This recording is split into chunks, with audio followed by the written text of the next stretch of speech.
Thanks for coming out. It's a pleasure. Okay, so Sam. Yes. Let's start out with talking about what projects you've worked on in the past. What kind of stuff you've done? Well, I got started in the very early 90s, actually a little earlier if you start where I was actually drawing, started drawing these books. Okay. I did a fantasy book for Caliber for a couple of issues. Caliber Press? Caliber Press. Yeah. It's gone now, but then did a few issues of Nature of the Beast. Complicated reasons it didn't continue, but after having that chunk of stuff done, and I got a pretty good response to that, and being tired of working in kitchens, I sent out a bunch of portfolios, and one of them landed on Marcus McLuhan's table. He was editing the Epic line at Marvel. Comics, yeah. And he called me one day. I'd sent a whole bunch of stuff to DC, and I was doing tests for them, and he called me out of the blue, and they needed to have someone fill in an issue. Someone had put the artist's name, but he had bailed out on an issue of Nightbreed. Finished that issue. They really liked that. They gave me another issue, and then, kind of surprisingly to me, they called up and said, "Well, you feel like doing a series?" And they were starting a new series of books. They're based on premises that Clive Barker had come up with, and he'd done like the treatment for each character. But then they were assigning them to different teams, and I worked with Lane Lee on that for 5 issues, and that was sort of my first beginning. And that led into a smattering of this and that, and Marvel and I didn't DC. fit in too well into the Marvel way in the end. I kind of hung around as a freelancer for about 3 years, and then kind of stepped back. I needed to figure out. I went in when I was in high school and deciding I was going to get into comics. It was because of things like Watchmen.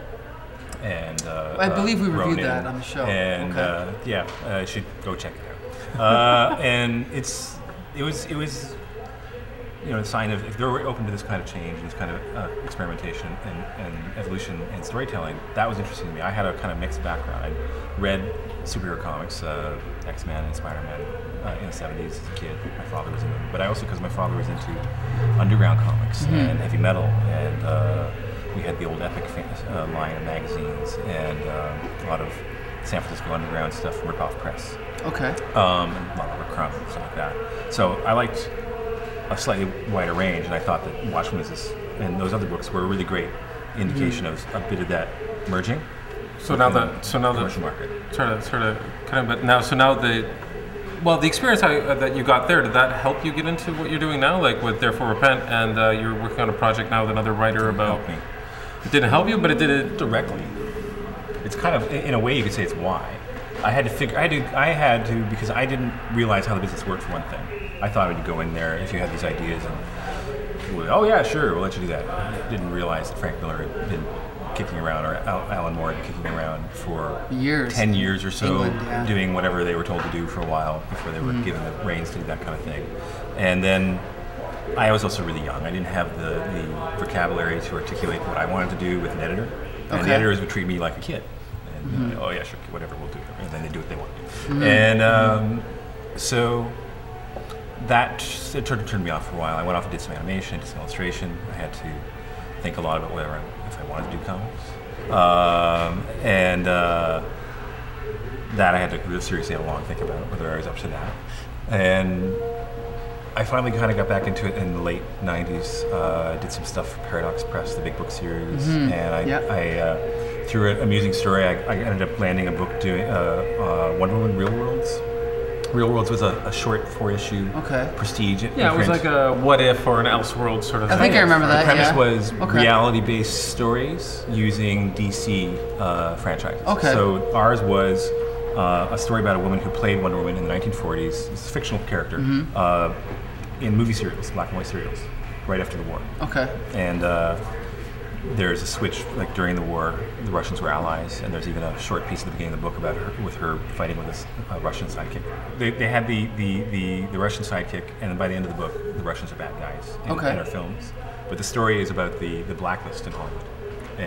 So that was, and that's kind of indicative of where I was trying to going back in. Like, it wasn't a straight up superhero book, it was a historical book.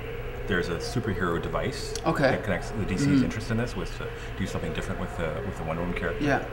but this was about people in Hollywood getting blacklisted and how that affected the families. Her boyfriend and her co-actor in the film, and one of the writers are all getting harassed, and at the same time she's being asked to show up at political campaigns in her costume, supporting the guy responsible for most of it. Okay. So that translated to a couple other things similar. I did Muties, with later an issue for the first Muties. one, Yep. Okay. and did the art for the 6th, and that was also one of the first times where I was able to, I'm not officially credited, but the writer let me go in and work with the script a bit and do a draft that he approved. And Actually, the books he did. Sorry, I just want to mention really quick, you did do a short story of Bloodwynd? Yeah, that was before. That was on the way out. DC? Yeah, that was in DC, who actually is Martian Manhunter. Yes, so he I actually remember got that. to draw Martian Manhunter. Really? I didn't know he was Martian. He becomes Martian they Manhunter reveal later that on. He was later. hiding as Bloodwynd. Yes. Is there anything you want to talk about as far as what's coming up on the horizon? Any works that you're working on right now? That you can speak of and promote now? Well, for Muties, I did a couple of things. I did an inking on a Terminator book, basically to make money. Okay. And I turned that around into about a year of getting to work on short stories. And that's led to the kind of work that's more responsible where I am now. Okay. That was a book called Revolver. I got some nice attention for it, and that was great feedback and a nomination for a Doug Wright Award. And that, I've been doing a little bit of commercial stuff too. I did a Planet of the Apes book and stuff like that. But most of it was to lead towards doing what I just finished, which is Therefore Repent. It's a graphic novel with indie author Jim Monroe. Okay. And I'm currently developing a project called Dream Life, which is a really old story idea. The high concept thing is sort of Peanuts characters as adults, but it's also based on our old circle of friends. And I'll give you a little background. We were at a zine fair, and there was this small purple zine called You're Short, Fat, Bald, and Ugly, Charlie Brown. And it was produced by Casey Finnegan and Mr. Dressup, which are pseudonyms for artists who didn't want to be identified. And they took out the word balloons and wrote in their own often perverse dialogue for the Peanuts characters, a bunch of the strips. And it made us laugh a lot. And I learned Jonathan was a lifelong Peanuts fanatic. And he actually blamed Charlie Brown for many of his... He's Charlie Brown in many ways. It's his personality. And this I remember saying something like that. That explains an awful lot. And we had a long, fun time talking about, what if, what would these characters be like as adults? I'm sure many people have had these conversations. We've dug up old trippy hippie comics about the same concept of the Peanuts as tall adults that don't fit their clothes anymore. And Charlie Brown's suicidal tendencies. But we'll see. Well, now we're gonna use your experiences and whatnot to talk about a few books. We're gonna review some comic books, as long as you're good with that. Take a quick break. Oh yeah, we discussed it at length, haven't we? Okay, we discussed it before you came. You know you're gonna review comic books, right? Yes. Marvel. No. What? Okay. How dare you? All right. Okay. I understand that you've read some comics recently. I have. I read one comic specifically that was really awesome. Which one was it? That would be The Killing Joke. Really? Yeah. And what did you think of it?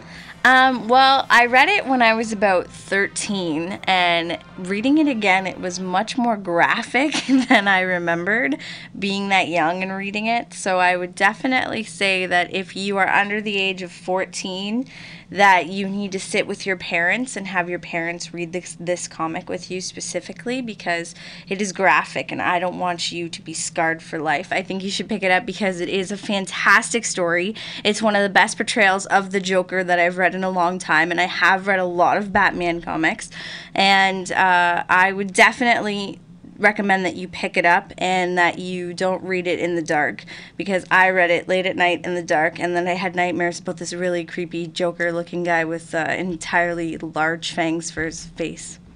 Can you do one more thing for me? Can you please give me our call sign, which is Comic Book Syndicate Assemble? I'm gonna do it the Tears for Fears way. Okay. Comic Book Syndicate Assemble!